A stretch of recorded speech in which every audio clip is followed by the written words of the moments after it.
My next guests have been celebrated in a hit show called Fleabag, which we all know about, have a superstar fan in Celine Dion, and are unsuspectingly achieving cult status, Jose. Yeah, often mistaken for nothing more than a beginner's pet. We're joined now by 12 guinea pigs, starring in the new Netflix documentary, The Keeper of Pigs, alongside their owner, Jamie Eglinton-Parks, who says that these furry little loves helped him through one of the most difficult times of his life. And Dr. Scott is also here with us with some unmissable advice. Jamie, Dr. Scott, welcome to this morning. Jamie, they're so cute. Can I just ask who we have here? Because you can see that they've got real little characters already. They have. So this one's Aberdeen. Aberdeen. Everest. Is he Scottish? So the belted, the lady that created the breed is Scottish. Okay. So the belted all have Scottish names. Okay. It's generally just my show pigs that get names. But they've all got their own characters. And what is it you love about them so much? Is it...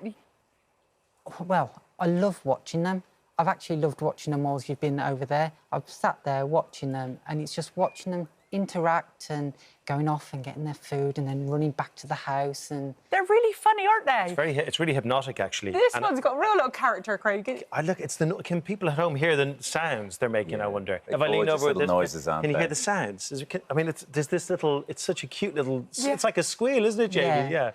That's a content sound they're making, is it? So that means they're happy. When you go into my garage and if you rustle a bag, they sing like birds. They're like, I've been on the phone to people before, and they're like, "Have you got birds?" Yeah. I'm like, "No, I've got guinea pigs."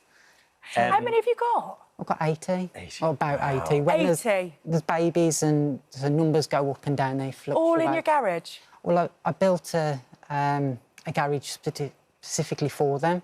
So it's 16.5 foot squared, and it is insulated, lined in plastic. It's got heating, hot and cold running water. When I bought my house, I wanted somewhere that actually I enjoyed going down to. There's a whole subculture out there about guinea pigs. We saw it in the documentary. There are guinea pig shows. Yep. All the breeders get in touch with each other, but also there's a lot of guinea pig rescuers who are playing a very important role out there because they are overbred and not very responsibly as well by some people. Obviously, you guys are the responsible side of things here. Talk to us about that world.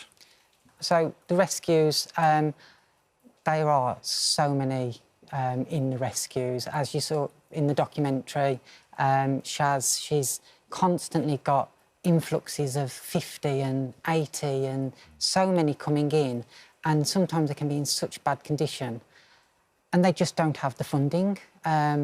You'll see on the documentary, there's times where Shaz feels like she just needs to close down because she's just running so low on funds, and they're there to help, and people need to support them. And, I mean, support you do. I mean, you are a judge at, like, guinea pig shows across the country, aren't you? But they're not actually called guinea pigs. What's their real name, you know? So they're called Cavies. Cavies? Which is a technical name for them.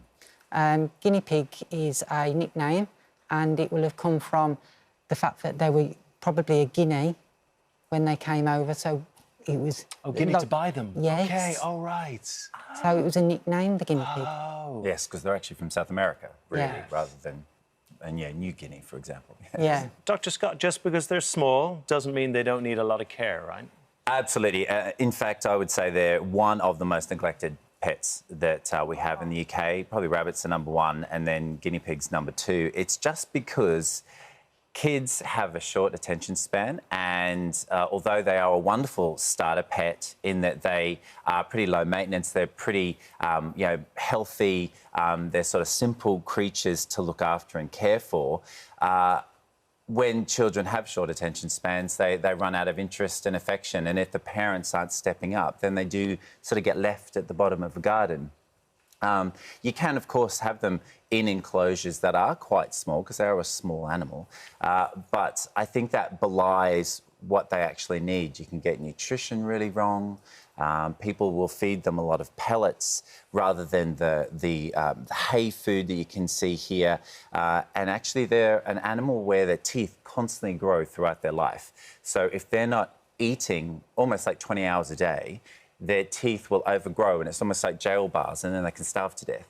So it is an animal that needs to be so carefully looked after, and I think they live a lot longer than people think as well. Oh, this one's trying to hide in here. So they can live sort of 5 to 6 years. A lot of people go, oh, maybe they're like 1 to 2, like, say, a hamster, but actually they live a lot longer.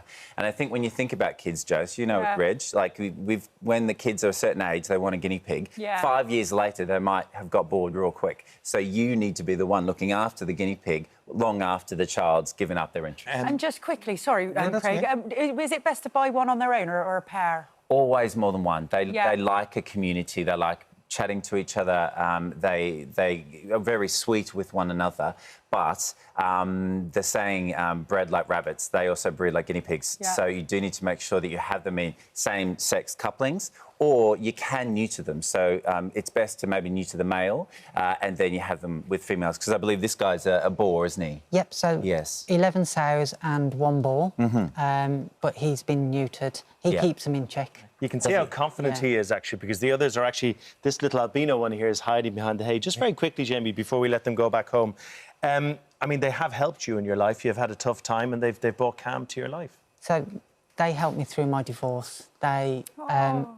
I think for anyone, it's a time of upheaval and change, even if it's mutual. But having something to be able to concentrate on and put all your energy into. I spent a whole year, and I got 2 very good friends, and we went to shows all over the country, nearly every weekend. And it just gave me something to really focus on. Jamie, thank you for bringing them in. They're so lovely, and good luck in all your shows and your documentary. And thank you, Dr. Scott. It was really good advice. Thank you. And thank you, gang. Yeah, thank you, guys. Thanks so much, particularly you, big gang. Thank you for visiting our This Morning YouTube channel. Now, we upload new content every day, so go ahead and hit that subscribe button so you don't miss out. And we'll see you in the morning.